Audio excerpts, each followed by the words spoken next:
23 days in the city, you know, a lot of things have happened. So we would like to know what really happened today. We know that you have like some meetings with Alderman Solis, the CPS came to La Casita.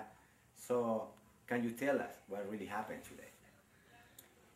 Well, we had a meeting with Alderman Solis, and it was about 7 of the people from La Casita and the parents, and we went together down to City Hall, and we discussed that we wanted to work with the task force, what is the facilities? Educational Facilities Task Force.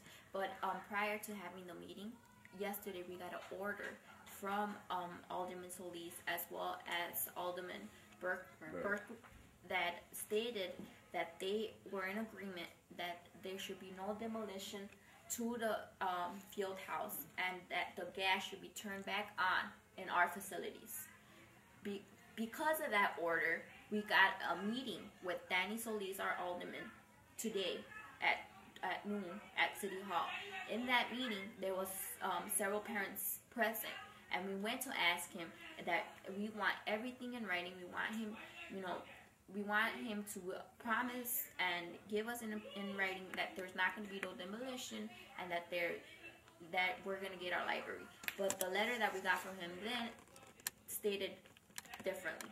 It stated that he was going to work with the Educational Facilities Task Force and seeing and assessing the facilities again, and based on their recommendations, that's what's going to be needed to be fixed. Based on their recommendations was what we were going to fix in order to renovate the facilities here at the Casita. I actually thought that we handled the meeting very well, us women and parents, because he came at us with a paper that said some of the things that we had stated were myths, and actually it was worded wrong on the paper that he gave us, because he had no proof of the figures, how the money was allocated. He just gave us a paper with a bunch of ambiguous allocations for different things in the school, and saying that it cost $25,000 to renovate the library, and no one said that. And I brought it up with him. I said, this paper is inconsistent. So we all stated that he should get put in an investigation to let us know exactly how the money was allocated. And he did agree with that. And we pressed him that he would. Yes, we also told him that instead of just hearing CPS's side of the story, he needs to hear ours. He is our alderman, and he needs to come talk to his people before he puts any of myths or facts in his website.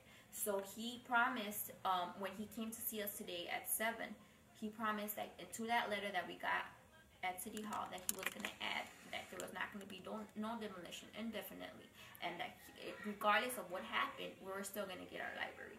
Also, that he was going to change everything that he had in his myths and facts in his website to what actually is true, based on what we tell him and based on the facts, not what CPS just tells him. Because CPS also provided their structural engineer report to him, and he showed it to us. The dates in that structural engineer report said that the assessment was done September 13th. The plans to demolish this building were in November, before they even had that assessment. So they did not have the assessment. They did not know if it was in good condition or anything.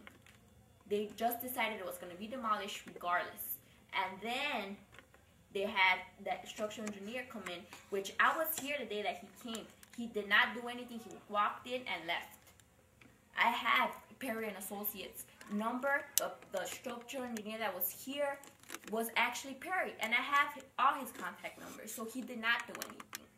Though that report needs to be read again, and it's all lies that he put in there.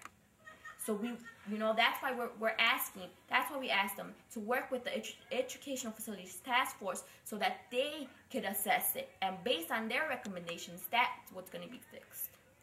So, after your meeting with Solis, Solis came to the field house. But after Solis came to the field house, Jose Alvarez from Chicago Public School paid a visit. So, actually, why he was over here? Jose Alvarez came to present a letter. But that letter did not state what we wanted. Alderman Solis stated that he spoke with Ron Huberman today, prior to them bringing that letter.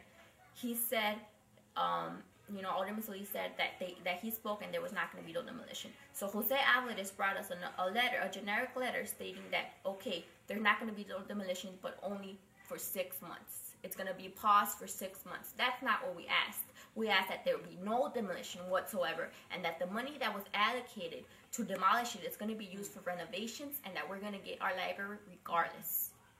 I think it was just to keep us quiet because we've been in the media a lot, and this is election time. And I actually think, and I don't know how they could think that we're going to keep quiet for 6 months, because they've got to be out of their mind after we've been through this much with the community, with the families, with the children.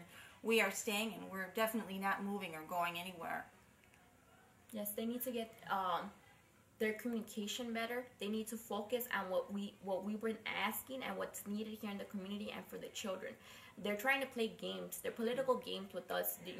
What some CPS comes and tells us one thing, Alderman Solis comes and tells us another. They need to get into the same page, and they need to focus, because we're not going to quit. We're going to be here until we get what we want and we get our resolutions. We need to have everything in documents with their signature stating everything that we want.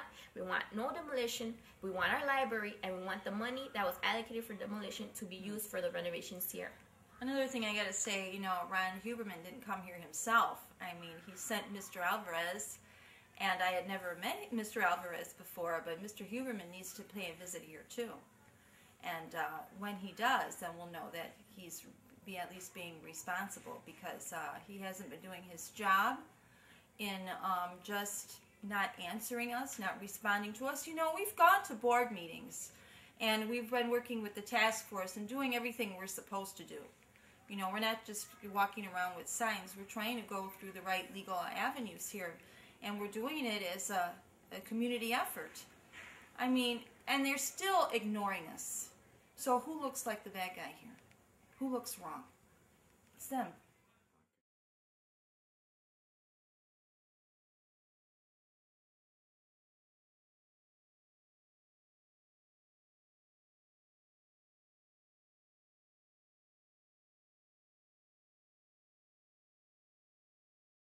And get it ready for